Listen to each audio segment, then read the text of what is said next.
Hi, welcome to this week's Authors Love Readers podcast, where we delve into the stories behind the stories. We're asking authors questions, some of them fun, some of them serious, and from their answers, you're going to learn things you never knew about the people who write the stories you love. My name is Patricia McLinn. I'm your host and designated question asker. I'm Kate Moore, and I'm an author who loves readers. Now, let's start the show. Hi, and welcome to this week's episode of Authors Love Readers podcast. My guest this week is Kate Moore, and I think this is going to be a really interesting discussion because we usually have very interesting discussions. I'm not sure how we first met, Kate. Was it through the AOL group, the online group? It was the online back when there was dial-up. Yes. Writing listserv with all the funny noises that dial-up used to make. Yeah. Yep. Great. And then we met for the first time in Hawaii. Oh my gosh, you remember that? Okay. That was the Romance Writers of America conference in Hawaii. I think it was the last time they'd been there. Yes. It was terrific though, because it was a smaller conference and we got to meet and talk more. And Kate and I have very different approaches. And so I think our discussions are always particularly interesting because I always think of yours as very measured, the way you approach writing. And, we'll get into that later. But so we have really interesting discussions. And first thing I want you to do, though, is to tell the readers what kind of books you write. I write books about outsiders or loners who need to be drawn into the circle of love. I write books about falling in love in the midst of family, which is what most of us have to do. There are aunts and uncles and moms and dads and siblings around watching us, and we don't get the desert island or, river raft alone by ourselves experience as the place where we fall in love. I write about the darker side of London in the early 19th century and the lighter side of love. Well, that's really interesting. And the way you said it, what is it? So a lot of those things are about love and drawing people in, and then boom, there's the darker side of London. Yes. I've always been fascinated by, when I first started thinking about writing, I was 10, I was going to write a saga called In the Shadow of the Wine Bottle about the rise and fall of a California family. But for various reasons, as a 10-year-old, I did not write that novel. It's still in you, Kate, waiting to come out. And what hooked me as I started reading Jane Austen and then the Regency romances that I first started reading in the early 80s, what hooked me was this sharp contrast between the glittering ballrooms and the streets that Dickens knew so well. So I was interested in that sharp contrast and knowing that for most of Austen's life, England was at war. And for most of the people in Hare's novel, they were affected as well by the fact that there was a gruesome war, really a war such as we have seen in the late 20th and early 21st century, a really gruesome war happening not far away. And people were allowing themselves to dance and marry and drive their carriages in the park. And yet very young men were involved in terrific conflict, very difficult conflict of the kind that we know from kind of war correspondent stories. So it's an interesting moment to locate characters in. To me, too, looking at the history of England, thinking it's sort of a transition between the Georges and Yes. sequences, the Georges, and that even though it was still George the Third with the Prince Regent and then George the Fourth, there was still this feeling of switching toward what became Victoria's very long reign. And I also think it's really interesting. I probably have told you this, but I went to a museum in Bath, England, and it was underwear. And Sure. it might have been on more costume, but what really caught me was the underwear, and it was so fascinating because you're looking at the women's underwear chronologically, and in the late 1700s they had these, massive structures that they wore. And then you go into the Regency period where it was just slips and no foundations really at all. And what got me is then they went back to the very restrictive, heavy torture chambers. And so you have this period in between where you don't have that. And I always, it fascinated me. And it's so many transitions are happening. And that one, I think, has some parallels for people of my generation and my mother's. She's passed away, but there was such a liberation during the World War II years for what women could do. And then by the time I reached high school, there was this turnaround that had to be shaken off yet again. These cycles that women go through, which their clothing reflects on how freely they can just stride through the world or not. Mm. Mm. And that was something too. I've mentioned that on another podcast. I've read a lot of stuff about women traveling the Oregon Trail and how many of them would take the petticoats off during the travel because it was dangerous.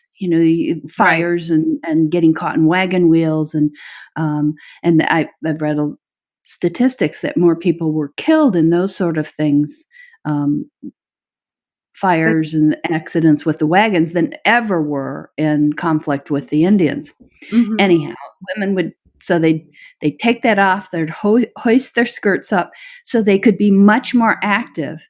And yet when they got to what they considered civilization, they gladly put all the stuff back on. Huh. Yeah. And I guess it made, I don't know, it made them feel like what they were women, they were supposed to feel like. I think it's really interesting that they did put that back on. So, okay, let's ask some questions to let the listeners get to know you. I was going to say as I do, but I won't know the answers to some of these. So we'll start with a classic. What's your favorite color? It's blue. It's blue. I gravitate toward blue. I have always. Well, it's interesting.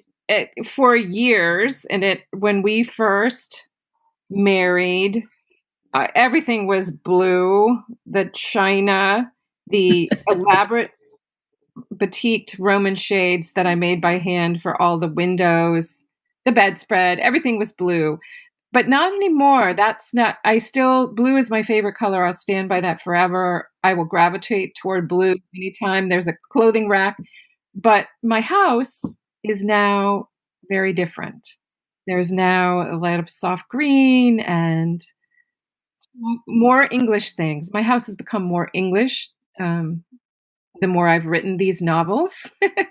And so there's wonderful reds and greens, very different from where I started. That's interesting. And do you know why you always gravitate to blue? Is there an association with it? I don't think so, although there's certainly some memorable blues. I remember as a very young child seeing the middle of the Pacific Ocean. If you see the beach at the shore, it's, at least in Northern California, the ocean is gray or brown almost. Then you get out in the middle of the Pacific and it is purple blue. It is astonishing color, how deep and blue it is. And I just have never forgotten that color. It's just amazing. Let's continue with childhood, and let me ask you if you have a book or a couple books that you can put your mind back and say, yeah, that is the point at which I became addicted to stories. It would be hard for me to say I just wasn't always addicted. I was pretty addicted very, very early. And there is a falling apart yellow book of stories that has a little note in the first page from my aunt and uncle when I was 4. And that is a book that I read obviously over and over again and drew on the pages. And it had all these wonderful stories. But it was shortly followed by Pooh. And Pooh is where the love of everything English comes. Pooh is all the language of spinneys and copses and the 100-Acre Woods, Marmalade, all those things. I just don't think there was ever anything like Pooh. So it's great fun to have a grandson who loves Pooh. It set me on a path to loving books. I always read every book that I was given at school on the first night, completely, cover to cover. You know those readers you get? Yeah. You got readers and you were supposed to keep them all year, but you got sent home to put the folding cover on them because they didn't belong to you. I would just read the whole book the first night, whatever. And then probably not read it again when I was supposed to in class, but I would certainly have read the book right away. One of the things that people will ask me is, why romance, of course. And in our household, we were discouraged from reading romance. And we were surrounded by books, so many books, which I loved growing up surrounded by books. And books to listen to, there were recorded books, which then were on LPs, but we would spend hours as children with the lights off in the living room, listening to our favorites over and over and over again. Our dad would read whole books to us, but they weren't romances because we were not encouraged to think romantic thoughts or be romantic. In the most, we were supposed to be very practical young women and men and be very focused on the practical world, and romance was not encouraged. We were allowed to read true romance comics in the summer in the cabin in the woods. So when I encountered The Virginian in the public library and could secretly check it out without my mother knowing, I did. I checked that book out every time it was in. And then she allowed me to read Catherine because it was about Chaucer. So it was okay because it was about Chaucer. But those things were just eye-openers about what did I really like? I really like these stories. When I first started reading romance, which is what, after somebody recommended I try writing it, I started reading some of them and I got to some of the really good ones and I thought, okay, this connects. This is the peace part of War and Peace, which was the part I really liked, the relationships and what made people tick and all that. And the war part of War and Peace, I was like, yeah, there's another battle. Let's get past this and get back to the people. Absolutely. Completely. Yeah. And I think when I was reading Janice Radway about her readers, and I was thinking about those readers reading romance, and she was sort of wondering, well, why read so many romances? Why isn't one enough? And I'm thinking, well, it's because they're in recovery. It's because they went to an American high school and everything they read had no heroines, had no happy endings. They read Of Mice and Men. They read The Grapes of Wrath. They read The Scarlet Letter. They read Julius Caesar. I mean, the list of what we read in high school hasn't changed a great deal. There's a common core of what students read in American high schools, which is not romance ever. And I think you might need to read, a couple hundred of them to recover from that early reading experience. Now, you've got to give background, though, to the listeners. First of all, tell who Janice Radway is.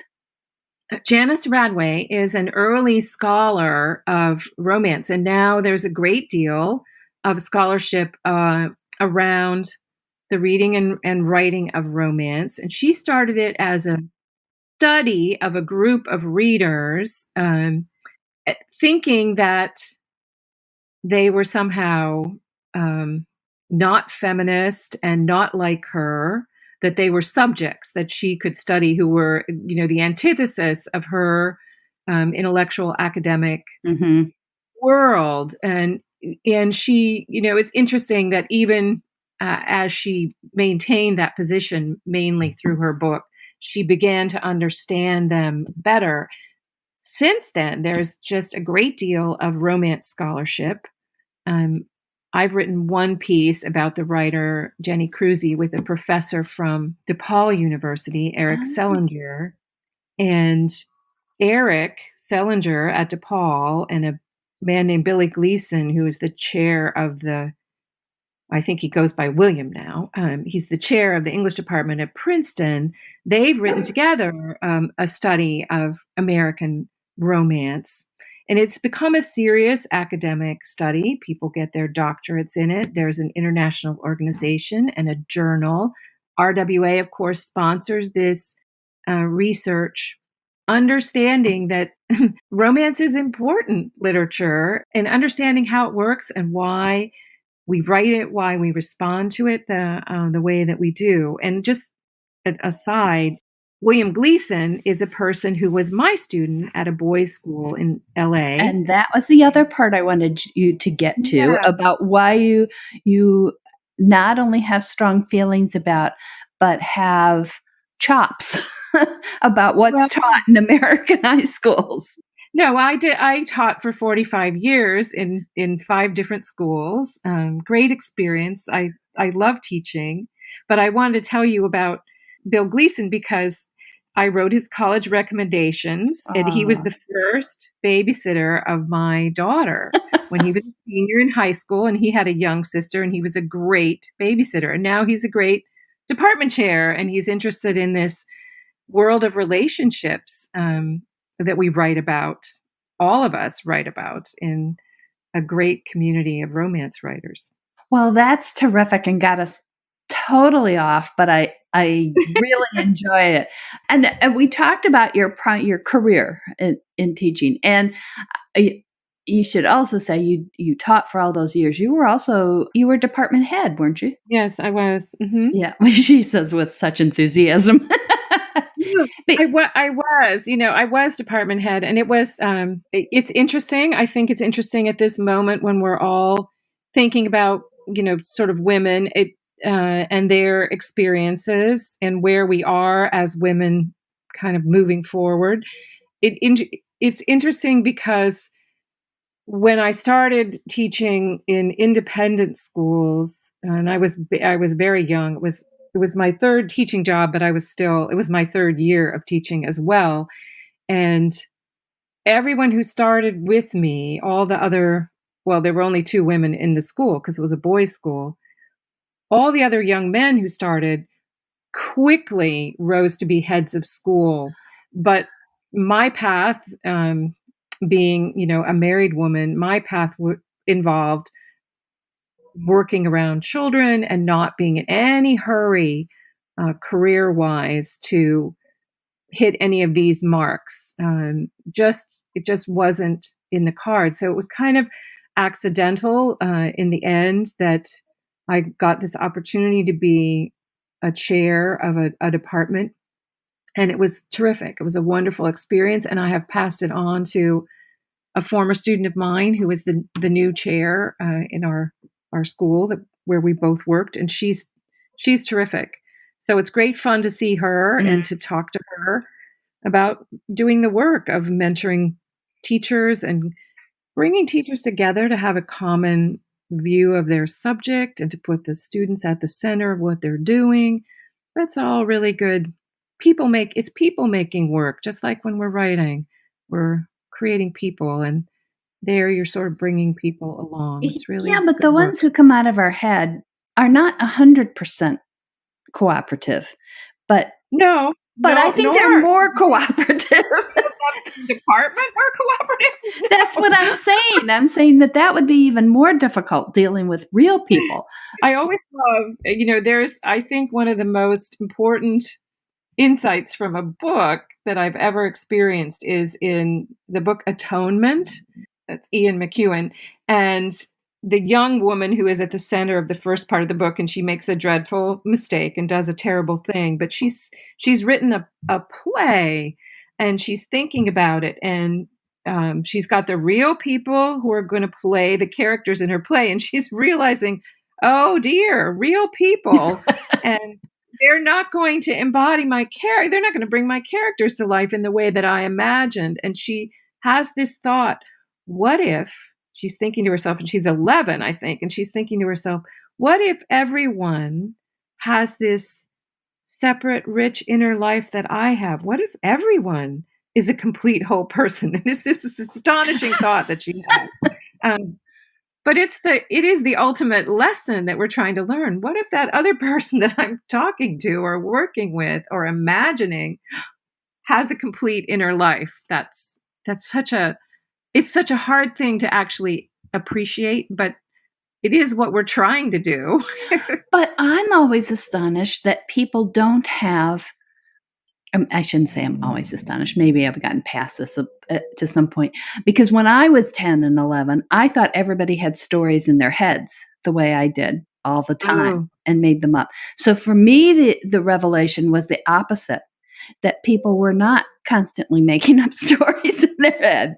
And I still have trouble sometimes recognizing that there's some kind of division between those of us who are sort of compelled to make up a story or cannot stop making stories, and people who never have no interest in it. Yeah.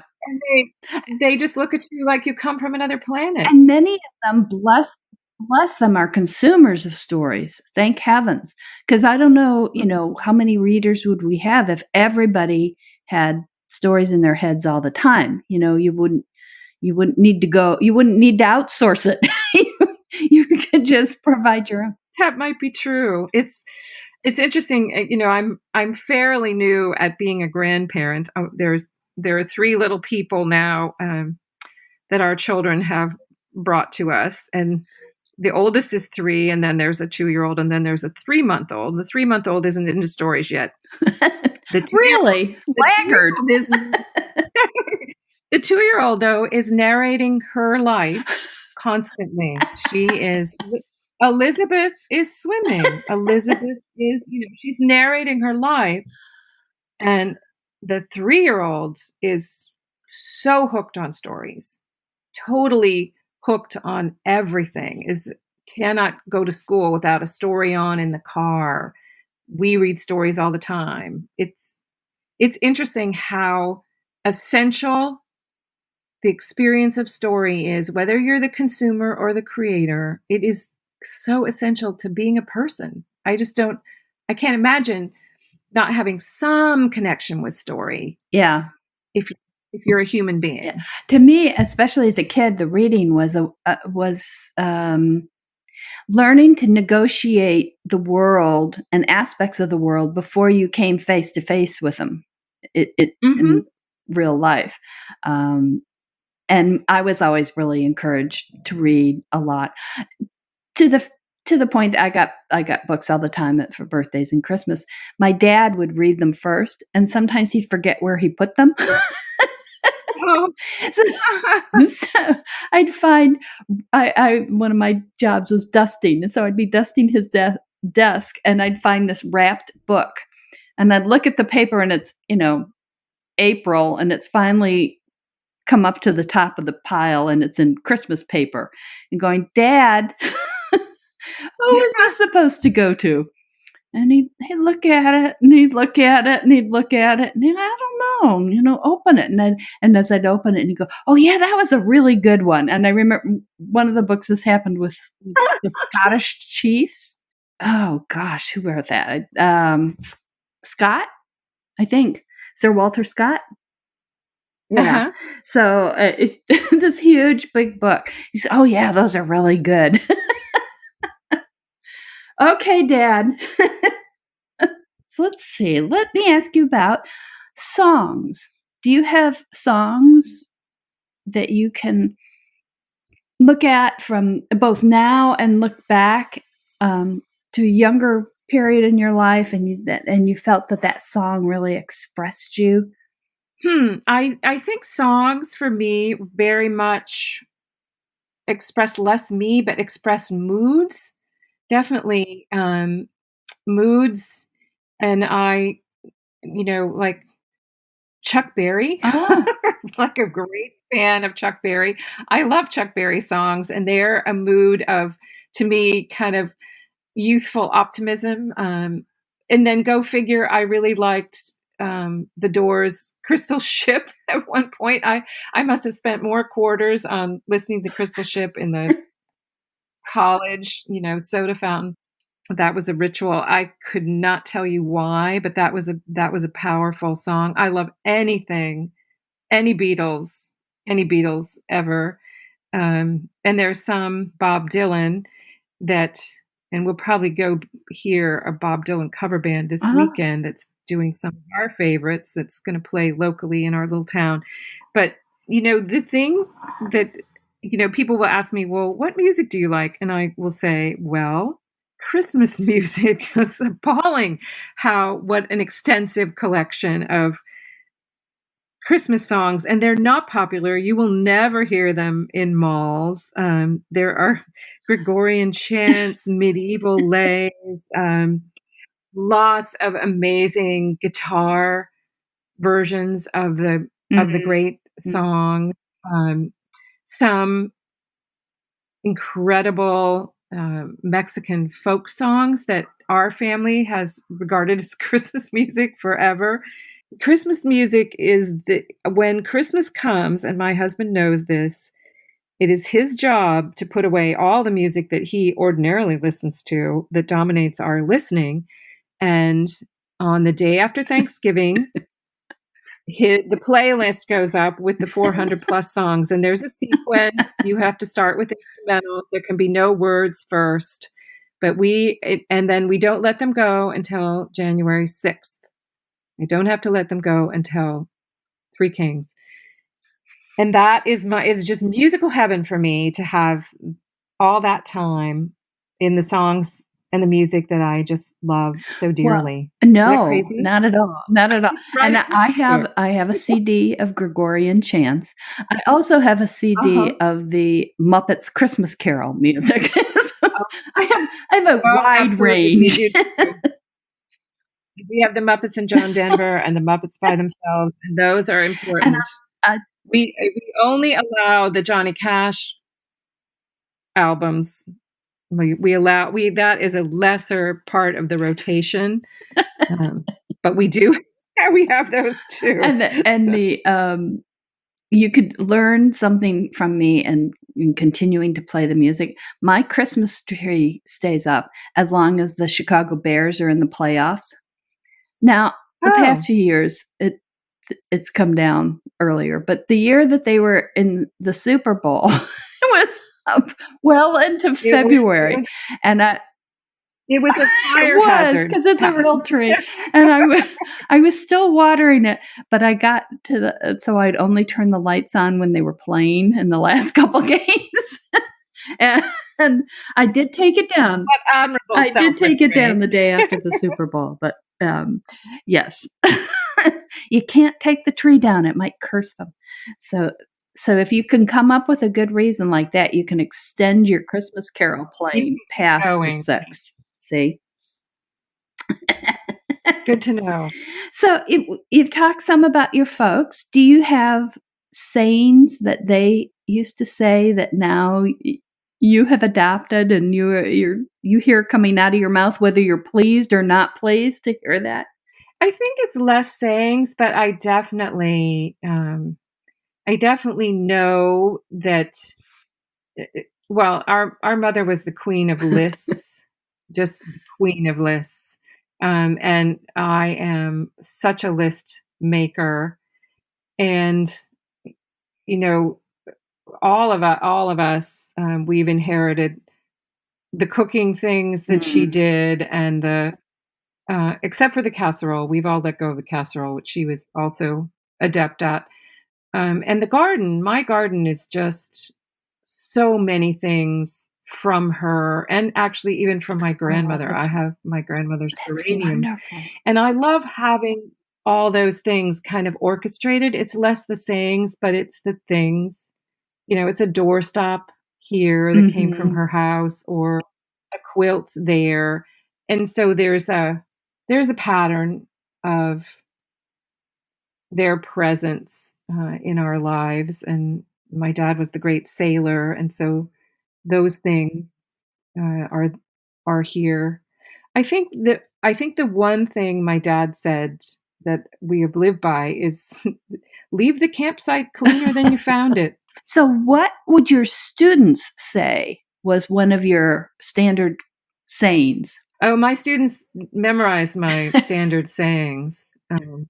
They did. They both. There were two things that I asked them to know by heart, and they could get extra credit points for writing these things down on any work that was going to be graded. Any graded piece of work, you could get extra credit for these two sayings. So they all can recite them. I will meet people in a bar that I haven't seen in 25 years, and they will say these two lines to me. I'm ready. Are you ready? I'm not writing them down, though, but I am recording them. So. The first one is language by itself reveals a speaker and his or her world. I agree 100%. So you have to pay attention to the language. Yes. And I wanted them to pay attention to language and write about the language and notice the language. So I asked them to memorize that one. As a writer, that's so important because dialogue is characterization because of what you just said. It is. And everyone actually knows this truth, because we all fall into conversation with someone we haven't met, and within a few minutes, we've made a judgment about that other person just based on the way that person is talking. You do it all the time, and you can train yourself to be more perceptive of people's language, but it is the great revealer. So I asked them to memorize that, and then I asked them to memorize this one. A poem is a composition written for performance by the human voice. Oh, that's interesting. I would say I'm not a big fan of poetry. However, I had an experience where I had taken quite a bit of Spanish, and I was taking the Spanish class and had to read poetry in Spanish. And I appreciated it more as poetry than I have ever appreciated any English language poetry. And I think it's because I could take that half step back away from the comprehension of the words, and I was just listening to the sound more. And that was a very interesting experience for me. So I imagine that there are a lot of people out there who can listen to poetry in their native language the way I can only listen to it in a non-native language, because I get so focused on the meaning. I gotta say though, Kate, I'm not sure that those are going to catch on. I'm not sure we're going to see memes about them. They're very helpful.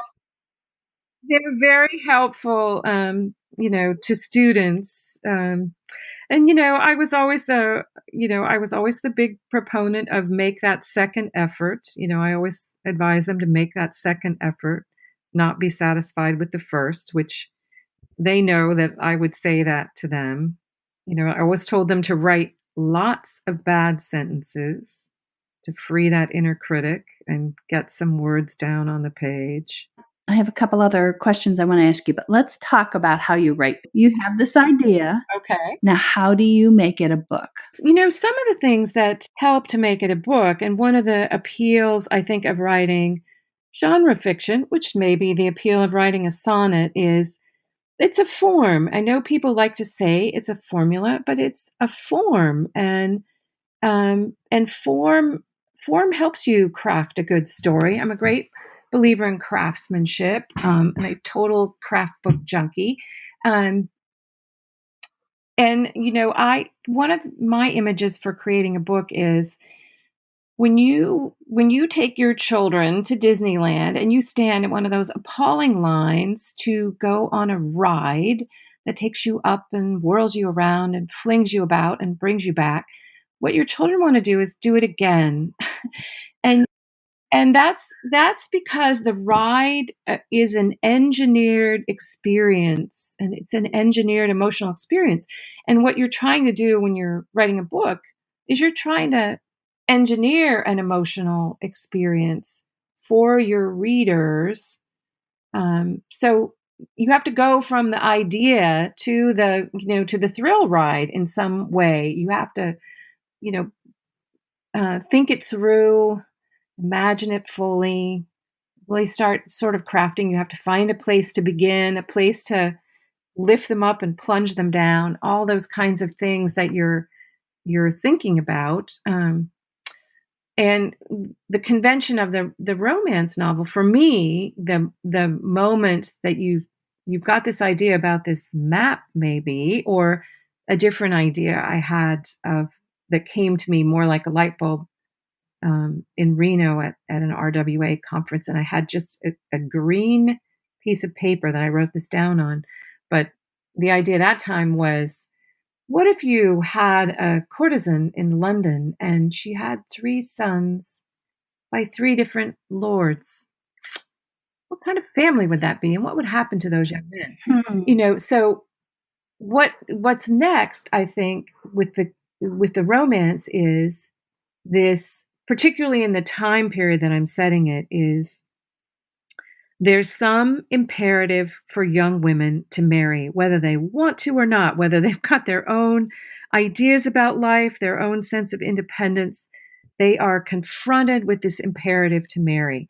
And that usually is, for me, the starting point. How does the heroine become confronted? How does somebody or something confront her with this imperative to marry that she may have been avoiding, or she thought she could skip over, or maybe it wouldn't happen to her, but it does? And how is she going to respond to that real societal imperative? Maybe her family is behind it. Very often they're very much behind it, and they have their own ideas about what it means for her. How is she going to respond to that? And of course, that's the way Pride and Prejudice starts.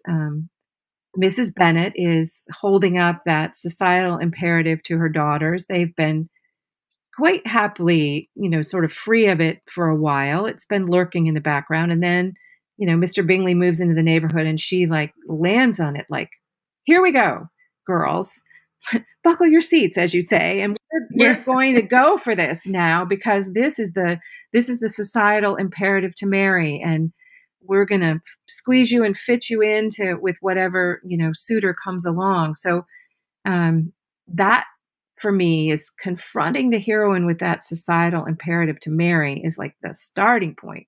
And then what is she going to do with it? And where does her particular hero fit into that? Often he is not what her family is thinking, or even what she's thinking. Somewhere, I think I still have the cassette tape of the talk you gave about shaping a scene. Oh yeah, writing and scene.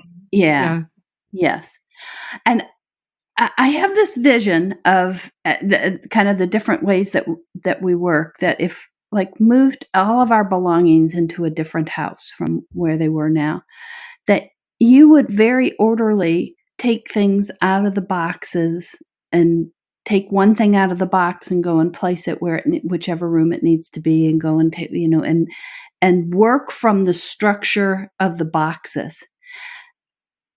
And when I moved from the house I'd been in for 23 years to the current house, I had all the boxes open. And I had things going.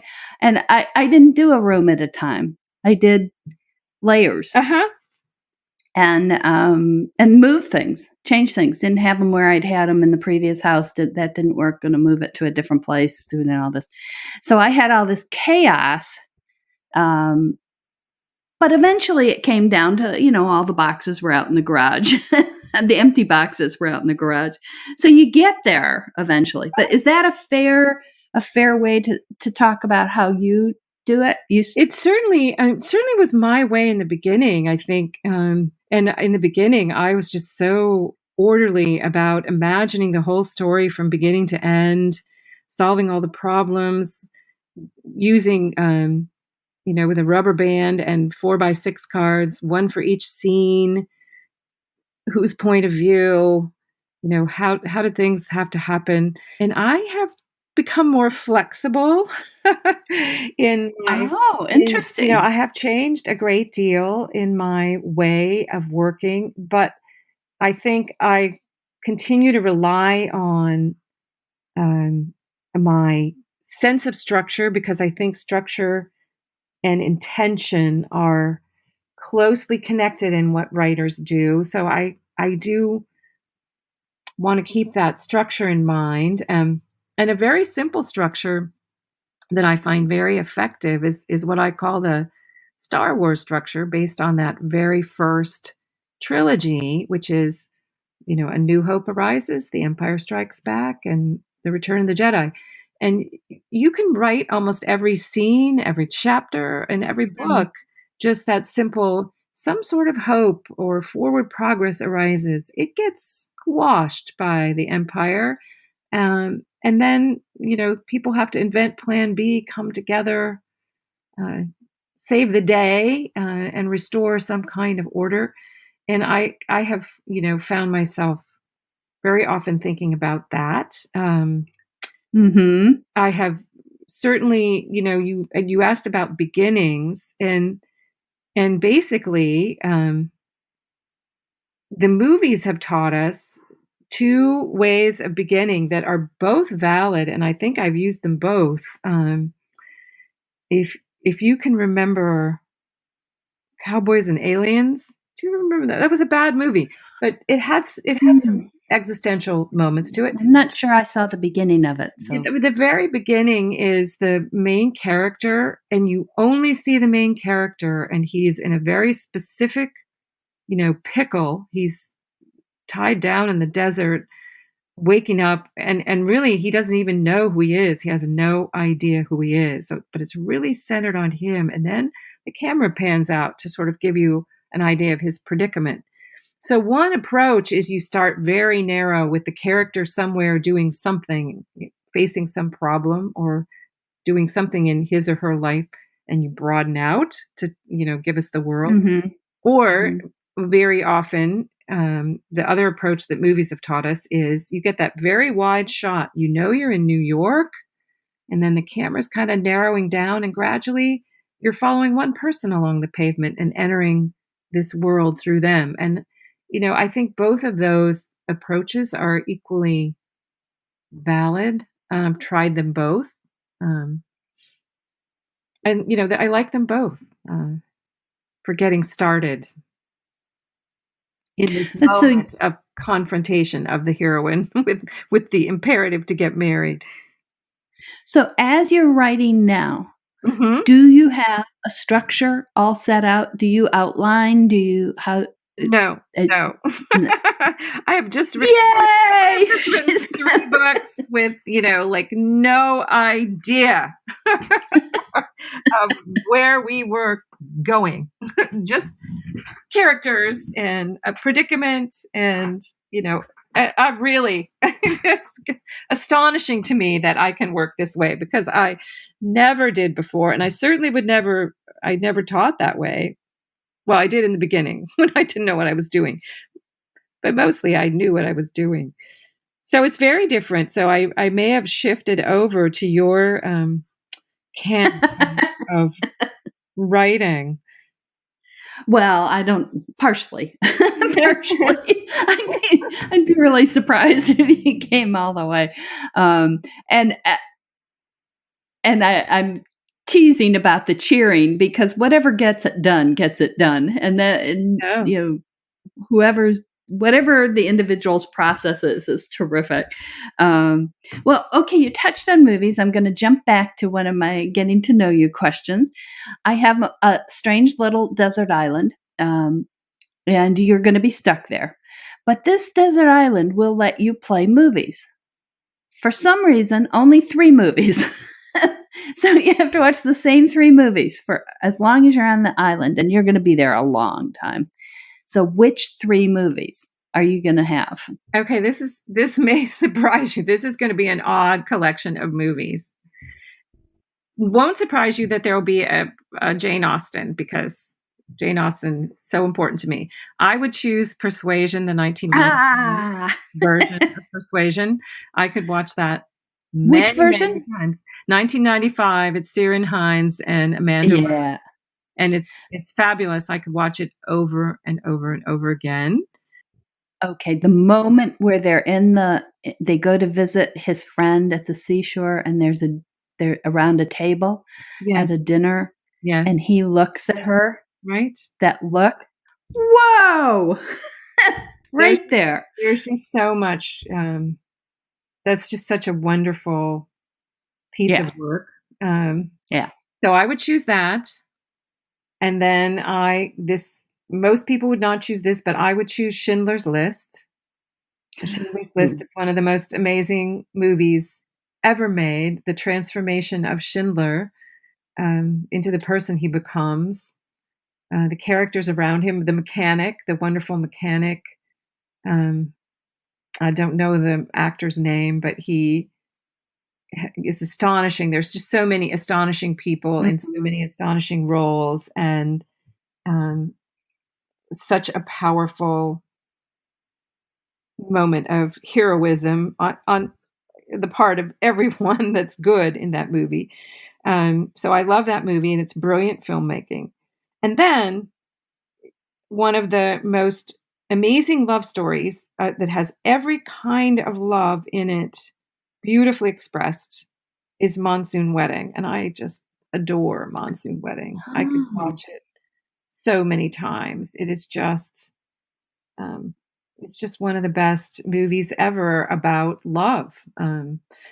The love of the parents who came together in an arranged marriage but have developed this wonderful love, their love for their children, that siblings love, the first love of the young woman who is entering an arranged marriage, and then the wonderful main character and her uh, joyous freedom at the end, where she's dancing in the tent and she just catches the eye of a young man who shows up, and you just know this is it. It's just a wonderful, wonderful movie. And of course, the young men are extraordinarily beautiful. I don't know if there's more beautiful young men anywhere on the planet than the heroes of that extraordinary movie. So clearly, what connects your 3 movies is love. Love. Okay, here's a odd little question. I heard this somewhere else, and I thought, what an interesting question. Um, can you think of good advice that you have chosen to ignore, and how did that turn out? Oh, good advice that I've chosen to ignore. I've clearly chosen to ignore most of the writing advice that my much wealthier writing friends have been freely and kindly offering forever. Like almost everyone I know who's successful and it has made the great lists has changed agents, and they have always advised me to change agents, and I never have. Mm. And I just can't imagine myself doing it. So that's a piece of good advice. That's a very, sort of professional piece rather than like the personal piece of good advice. Mhm. Mhm. I don't know that I've been I've been good at ignoring good advice in a personal way. Well, and you would say how that has turned out for you is It's very fine. positive. Yeah, Yeah, because you're very good with where positive. you are and Yeah. how things are. That's fascinating. I think as a result of staying where I am, I continue to have the opportunities to write the stories I want to write. And that's the ultimate place to be in, the opportunity to write the stories you want to write. I was just talking to a very different friend who's had a very big fast track opportunity and just found herself miserable in it and has Mhm. walked away from it. And that's unfortunate. In I've been much more fortunate, I think, in having a good meeting place between opportunity and what I can actually do. And I Or think want to do. and want to do. Yeah. Because you could do it.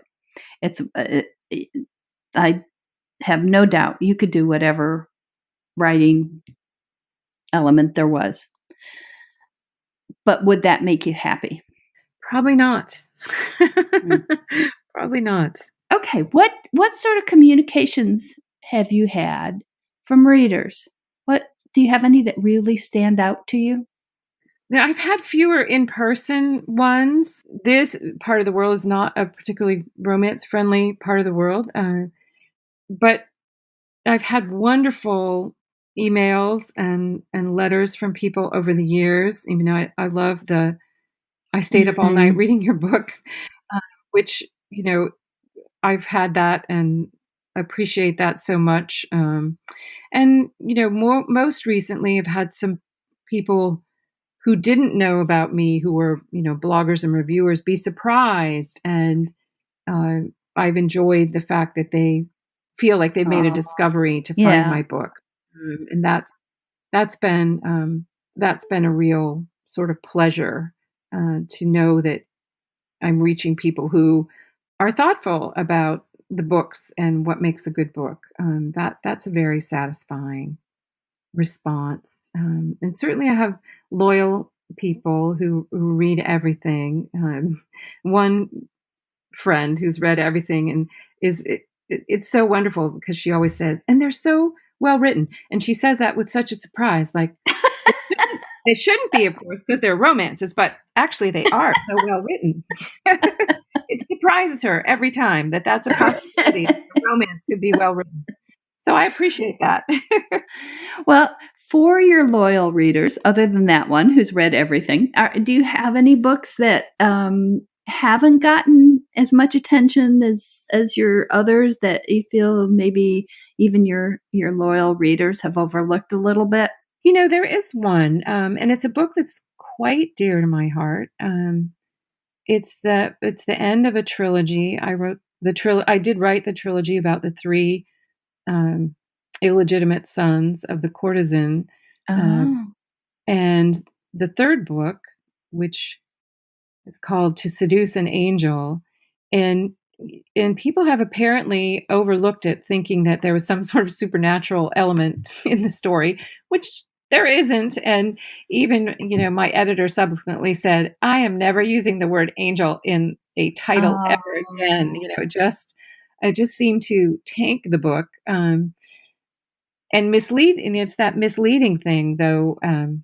If you look, actually Mm. has a nice cover, but it's apparently misled people into thinking again that the book was not about very human lovers. And it's one of my favorites. It's the two youngest lovers I've ever written, but the two with the most wounding and difficult life experiences before they come together. So it was a great pleasure to give them a joy and a happy ending, and to Oh, yeah. have, have them find each other. So it's a book that's been overlooked. And the other ones go on in that series, happily selling, and that one seems to not catch people's eye because of the oddness of the title. That's too bad. What are the titles of each of the books in the series? In the This is, you can see why we got to this point with the title, which was a mistake. But the first one is called To Tempt a Saint. Okay. Um, And the second one is To Save the Devil. That one, the Russians really like that one. I don't know why. And the third one was To Seduce an Angel. So that last, you can see why we did it, but it was a mistake, a marketing mistake. Yeah, that's tough. Do you have something you'd rename it if you could?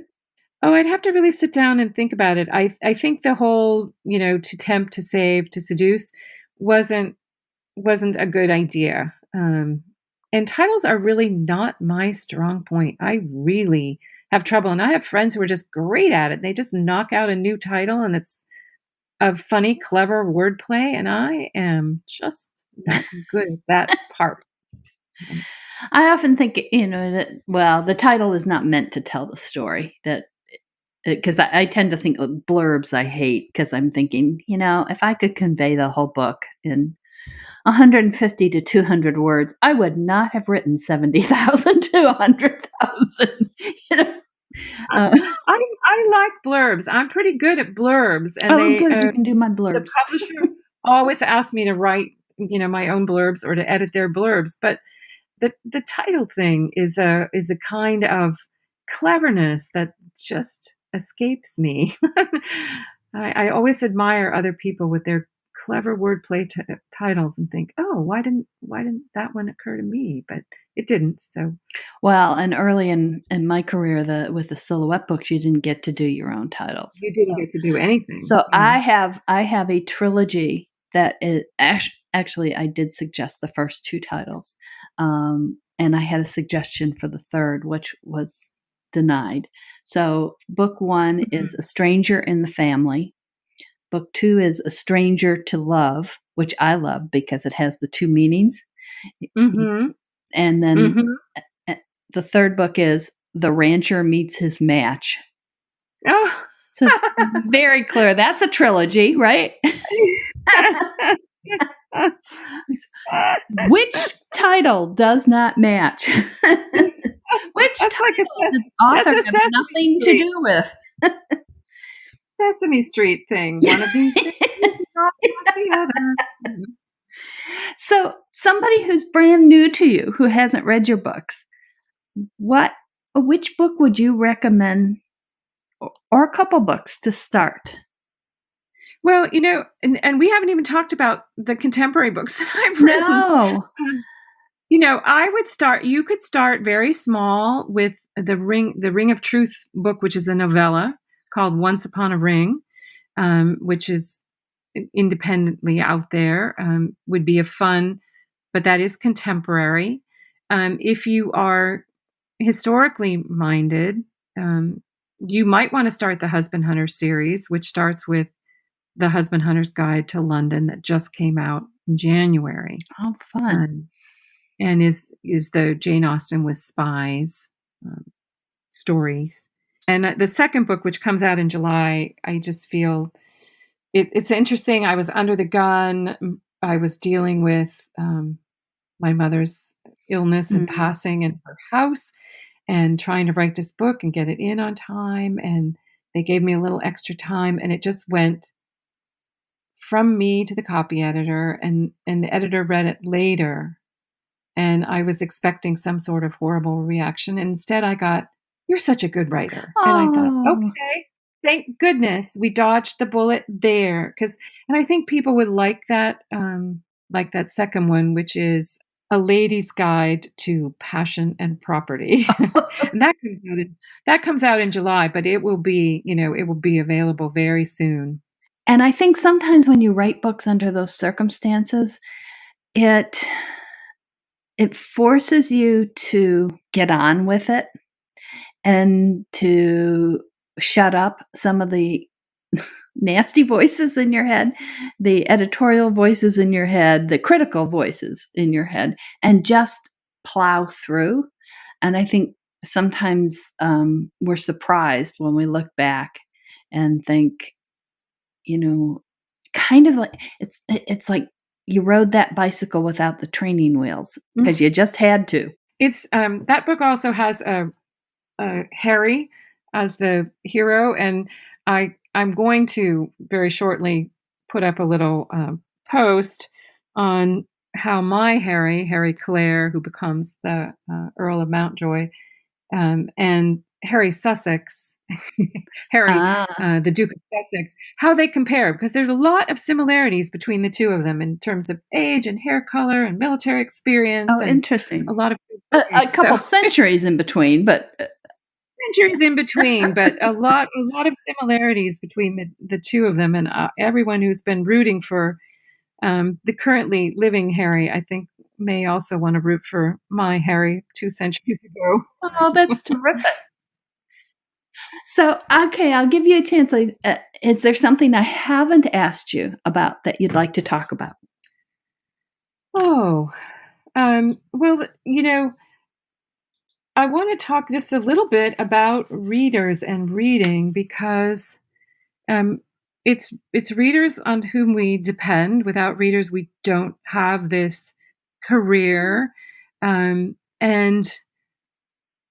there's so much about the act of reading that is so powerfully good for you and good for your life. And I think we write in order to encourage reading. And just on my trip, which was wonderful, and I enjoyed all my company and all the meals and all the things that we did, but there wasn't enough reading, because I need a little reading every day. And I was so glad to get to that airport at the end and pull the book out of my purse and start reading, and like, oh, reading, that feels so good. Yeah. And so I just can't be grateful enough for readers or encourage reading more. We've got the Great American Read going on with PBS, and you can vote for a book that you love to be the Great American Read. And interestingly, there are some romances that hit that list, so they're in there. People might have read them and can vote for them, and you can vote even on social media, so that's kind of cool. But I just hope there's good reading every day in everyone's life. The little preschool teacher of our little 3-year-old has commented to his mother that he has already shown that he has found in reading comfort in a difficult moment. Oh. And that's what I would wish all readers: comfort in a difficult moment from a book. And also joy. Joy. To find great joy. Find joy in reading.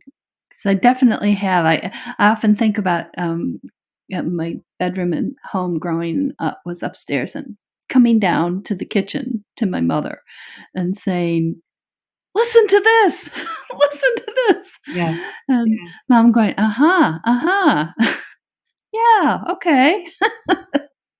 Now will you get out of the way of the refrigerator so I can make your meal?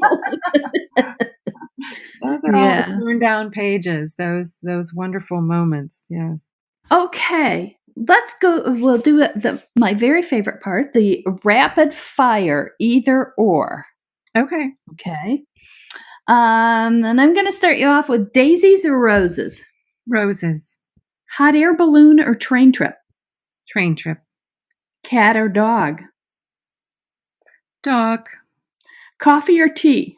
Coffee. Winter Olympics or Summer Olympics? Winter. Nail polish or bare nails? Nail polish. Cruise or trekking vacation? Neither. That's not happening. Neither of those things.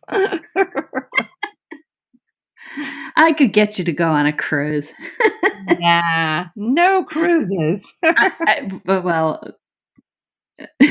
I won't interrupt this to tell you. Right. Ice cream or cake? Ice cream. Spring or fall? Fall. Hiking boots or cowboy boots? Hiking boots. Pickup or sports car? Sports car. House decorating or gardening? House decorating. Paint or wallpaper? Paint. That's a really key question for me, because I have stripped a lot of wallpaper in my life. Paper plates or best china? Best china. Day or night? Day. Opera or show tunes? Opera. binge watch or make the watching last as long as possible? Binge watch, sadly. Why sadly? Oh, because you feel both things and it will be over, but you can't stop. Okay. Appetizer or dessert? Dessert? Heels or slippers? Neither. That's a neither. Barefoot. Oh, Barefoot. Okay. And this is the last one. Grab the best first or save the best for last? Save the best for last. That's terrific. Thank you so much, Kate. I really appreciate the time, and we haven't had a chance to have a long talk for a while, so we have to get back into that. We always wander in and out of the topic and off and around and find new topics, and I enjoy that tremendously. We've had many good conversations. Yes. Including that one in Dallas in the airport while the thunder and lightning boomed outside, and we were there forever waiting for airplanes. But we were working out some story problems. We were solving problems and writing new books. It was great. It was terrific. So it's always good to spend time with you. Glad you were able to do this. And for the listeners, we hope that you will come back next week and you will meet another author and find out more about their stories behind the stories. And in the meantime, I wish you a week of terrific reading.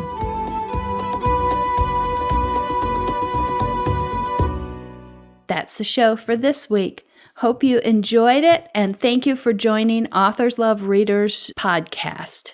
Remember, you can always find out more about our guest authors in the show notes, and you can find out more about me at www.patriciamclinn.com. You can also send in questions to be asked of future authors at podcast@authorslovereaders.com. Until next week, wishing you lots of happy reading. Bye.